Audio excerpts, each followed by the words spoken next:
In the tangled labyrinth of discussions surrounding the Israel-Palestine conflict, Destiny, the outspoken streamer, ventures into the fray with a critique of Hasanabi's one-state solution.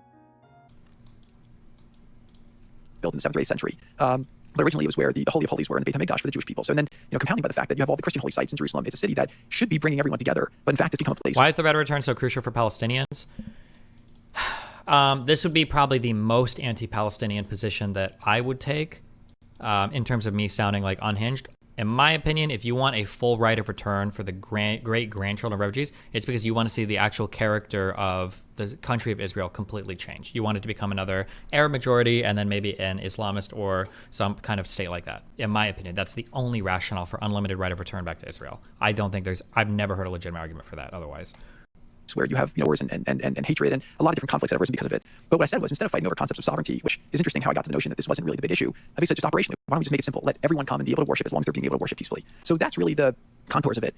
And what the Palestinians have done is they've kind of deflected from a lot of their own shortcomings, and a lot of the Arab leaders did that as well, kind of in the pre-Abraham Accord days. Is Lex's rhetoric bad for Israelis? He's a famous centrist, or centrist just bad for Israel? Centrists are good for Israel. One-state solutioners on Twitter, like Hassan, are great for Israel. Anybody that advocates for an unrealistic solution is ultimately benefiting Israel, because Israel benefits from the status quo, and unrealistic solutions are never going to be pursued diplomatically, militarily, or politically, right? So, yeah, everybody like Hassan, everybody that tears down the posters of the captured hostages, everybody says, oh, pro-Hamas fighters, blah, blah, blah. At the end of the day, all you're doing is helping Israel, because none of those solutions are going to be pursued, because they're obviously, and the status quo benefits Israel. The settlements will continue in the West Bank. That's not going to stop. The blockade on Gaza will continue. That's absolutely never going to stop. And more territorial expansion is going to happen as the IDF, as checkpoints spread out, as more territories claim, and the deals, whatever deal, and more peace, more bilateral peace treaties between Israel and other Arab states is going to increase.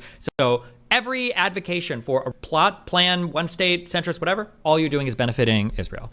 Remember, the status quo benefits Israel. By kind of allowing this issue to be so prevalent. So one thing I'll say on the Palestinians is that what we tried to do by laying out a plan was we said, okay, what are the reasons why the Palestinian people are not having the lives that they deserve? I'll give you a couple things. One is I studied the economies of Jordan, West Bank, Gaza, Egypt, Morocco. This was numbers from like 2019. But what was interesting was the GDP per capita of somebody living in the West Bank was actually the same as Jordan, and it was actually more than somebody living in Egypt. And the debt to GDP that the Palestinians had it was like 30-40% compared to Egypt, which was at like 130%, and Jordan, which was at 110%, and Lebanon was at 200%. And so, you're in a situation where a lot of this stuff didn't make sense. But if you draw lines, create institutions where Palestinian people can now feel like they have property rights and have ownership over their place, and let the money flow past the leadership ranks, to the people. I haven't done any research on this because I feel like it's going to be incredibly one-sided. But I've Googled a little bit around. It feels like Palestinian leadership does get rich off of aid that flows into Palestine, which it seems like a crime.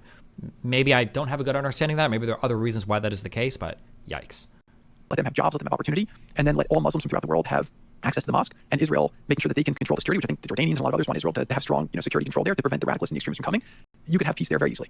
So there's a lot of things to say here. One is just to emphasize Al-Aqsa Mosque, because this is a holy place, and this is something in our conversations and in my own travels, I've seen the importance of sort of frictionless access to those sites from the entirety of the Muslim world, and that's what Abraham Accords took big leaps on. Okay, so we'll talk about that a little bit more, but that's kind of a religious component. That's a dignity in the religious practice and faith component. Destiny, in his labyrinthine discourse reminiscent of the linguistic stylings of Patrick O'Bahiagbin, articulates a nuanced perspective that challenges the purported pro-Palestinian stance of Hasanabi's proposed solution. Destiny's argument unfolds like an intricate tapestry, weaving through the complexities of the one-state solution advocated by Hasanabi. He posits that while ostensibly pro-Palestinian, this solution paradoxically serves the interests of Israel by maintaining the existing power dynamics and territorial status quo.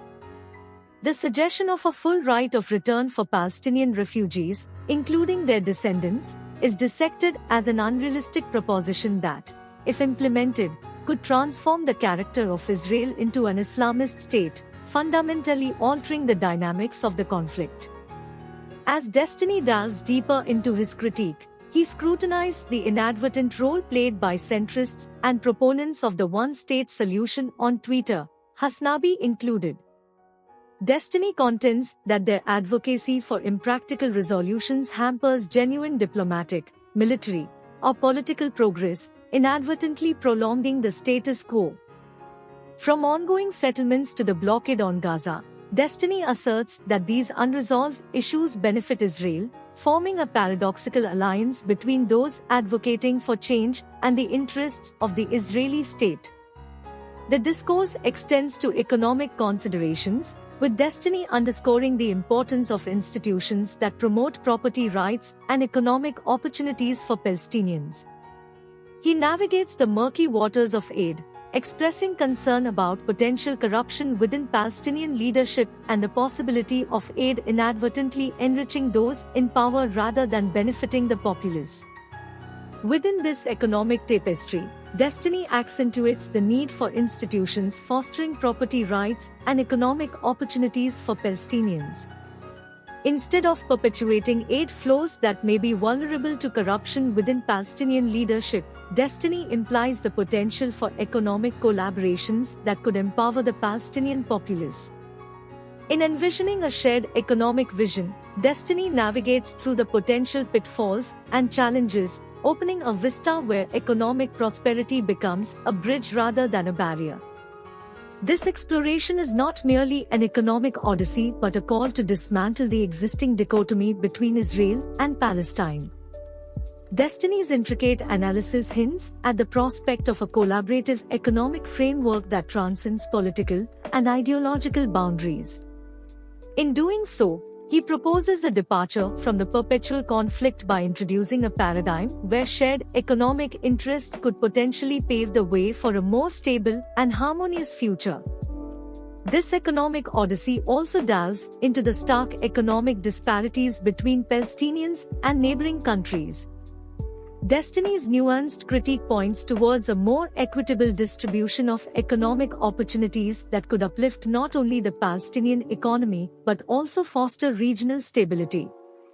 The economic dimension becomes a potential catalyst for reshaping power dynamics and promoting a shared vision of prosperity. Frictionless access to holy sites, particularly the revered Al-Aqsa Mosque, emerges as a critical component in Destiny's discourse.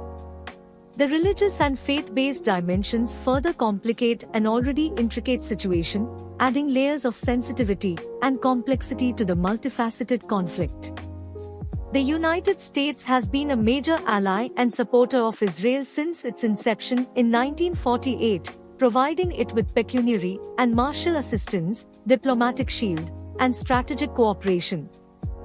The US has also endeavored to mediate between Israel and the Palestinians, but its efforts have often been perceived as skewed or inefficacious by the latter. The Arab states have had a complex and evolving relationship with Israel and the Palestinians. Initially, most Arab states repudiated the existence of Israel and supported the Palestinian cause, both rhetorically and militarily. However, some Arab states, such as Egypt and Jordan, later signed peace treaties with Israel and normalized their relations, while others, such as Syria and Iraq, remained hostile and confrontational. In recent years, some Arab states, such as the UAE, Bahrain, Morocco, and Sudan, have established diplomatic ties with Israel, motivated by common concerns over Iran, economic opportunities, and US pressure. All this make the establishment of a one-state solution really hard. In Destiny's labyrinthine exploration of the Israel-Palestine conundrum, the critique of Hasanabi's one-state solution unfolds as a tapestry woven with intricate threads of geopolitical, economic, and religious considerations.